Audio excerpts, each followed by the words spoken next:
Alright guys, if you're like me, every now and then you go on the official Manor Lords subreddit or the Discord just to check out and be inspired by the latest imagery of the towns that people are building in the latest update of the game. And there are some amazing things being shared. Obviously, there are still lots of bugs and issues that people are going through that hopefully will be ironed out in the next few updates. But, people are sharing incredible, beautiful imagery of the latest massive towns that they've been building. Huge layouts and different ways of maximizing their populations, how to maximize food production, resource production, trading across multiple regions, multi-region cities as well. There's some amazing stuff going on in the community. So today we're going to go through the February 2025 edition of the biggest and most beautiful towns of Manor Lords. Before we dive in though, if you want to grab your favorite games for a fraction of the price on Instant Gaming, you can save big with up to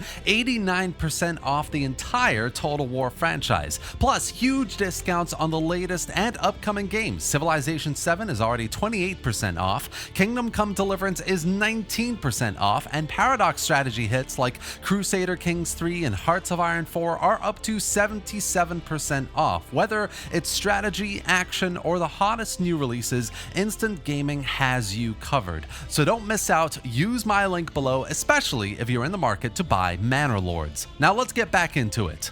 So first up, we've got a 9,000 multi-region city, which is absolutely insane. This user basically captured all the regions in the rest of the map and built up a sustainable, all the food, all the production's going, the population is happy, a 9,000 population city, which you can see is endless in terms of the horizon, the endless rows of buildings, the farms that are there to sustain it all. Like, it's just absolutely insane. And then this one is probably my favorite of the bunch. It's called Orion's Belt, and the user, essentially what he did is capture two other regions and create this circular town, as you can see here, on the tri-border of each of these regions, which is just so cool, very inspirational. I'm trying to do it right now in my current playthrough, and it's quite difficult. Obviously, it's taking a bit of time to get these production lines built up. I'm trying to get pack stations as well, very close by to each other on the border, trying to trade across these regions. So it's a really, really cool idea. Lovely implementation I found as well. And if you want to try and do it yourself, he's included his kind of map layout overview, which I found really helpful for my current playthrough trying to do this as well. And just staying on the tri-region idea for a second here, there is a tri-region manor house that somebody built, which I thought was really cool. I'm going to try this in my current campaign as well.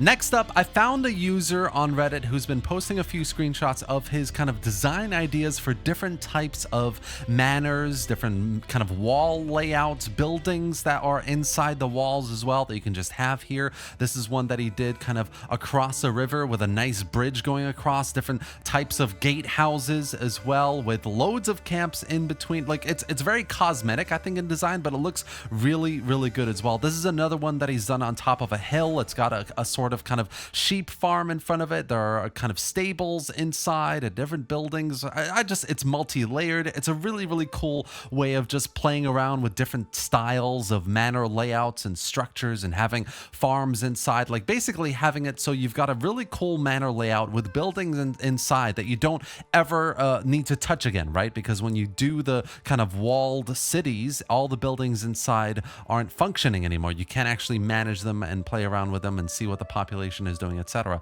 So I thought these were really cool. This one especially is really nice. It gave me an idea. Maybe in future updates we can have manors that will have drawbridges, for example, if they're crossing rivers, or if they have a sort of a moat around the keep as well. So yeah, I just thought it was a really cool kind of inspirational few images about how to build your next keep.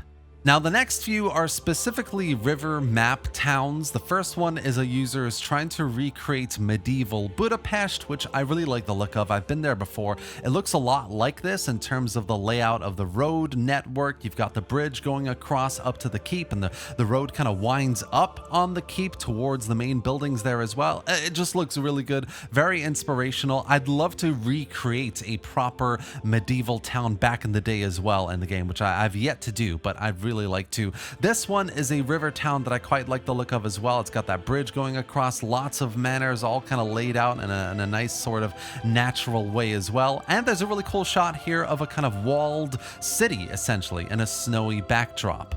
And then the towns here are just getting bigger and bigger, guys. This next river one is absolutely massive. It's called Halbrücken. The user has built farmlands with a keep right in the middle, the huge city right across from where the keep is, where you can see the layout here. Very natural looking, beautiful interwoven here as well. Really, really cool layout. The final river town we have here, I think, is probably the best I've seen. It's a 7-bridge river town that has that peninsula in the middle there, and the surrounding areas across the bridges are very much built up and fully sort of, developed as well. They look really, really good. Farmlands everywhere, sheep pastures, vegetable plots, flax, wheat fields, apple orchards. It's all kind of intertwined and really natural looking. And I love that the keep is really sort of limited and small and right in the middle of everything as well. It's really, really well done. Very inspirational. Next up, it's a high peak circular town map, which I quite like the look of. I'm personally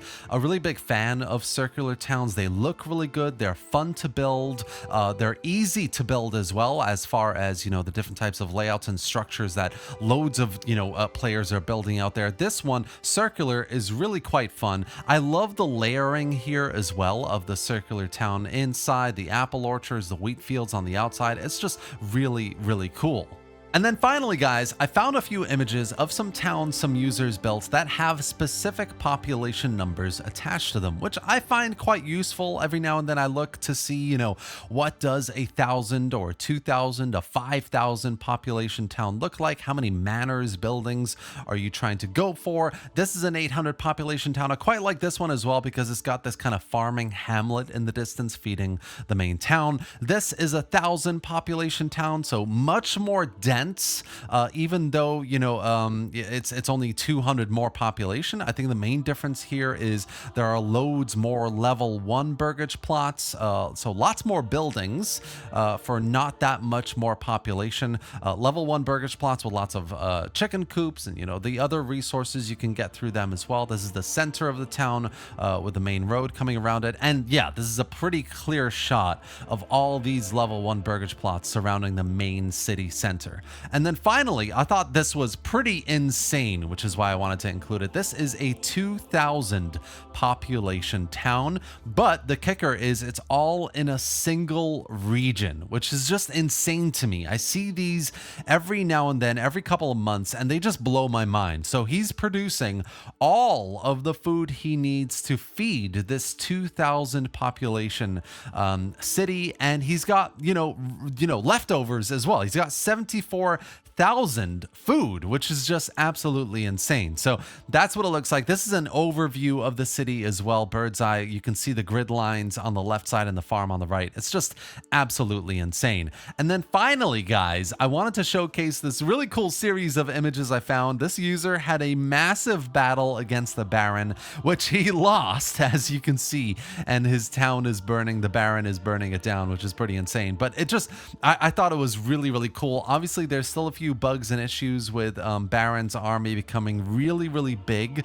If you've got a certain number of towns and regions captured, wealth and resources being produced, all of that. So this is something that this user experienced, which I just thought was really funny as well. And that's essentially it for today, guys. This has been the 2025 February edition of the biggest and most beautiful towns that people are building on Manor Lords in the latest update. There's a lot more out there, though. I'm only scratching the surface of what people are building in their latest playthroughs on the new maps as well. If you're interested, definitely go on the Reddit, get in the Discord, talk to people, engage with these screenshots, the various designs and layouts, ask for advice as well. That's what I've been doing essentially to try and feed into how I want to create my next big town, the different ideas. There's so much interesting creativity going around Manor Lords that I don't think people are quite aware of. And that's what these videos are essentially all about, sharing what people are capable of and what kind of towns they are building.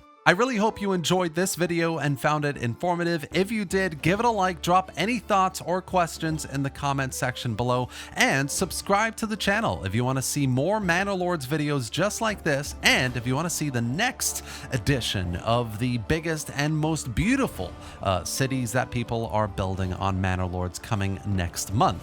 Thank you for watching, guys, and I'll see you next time.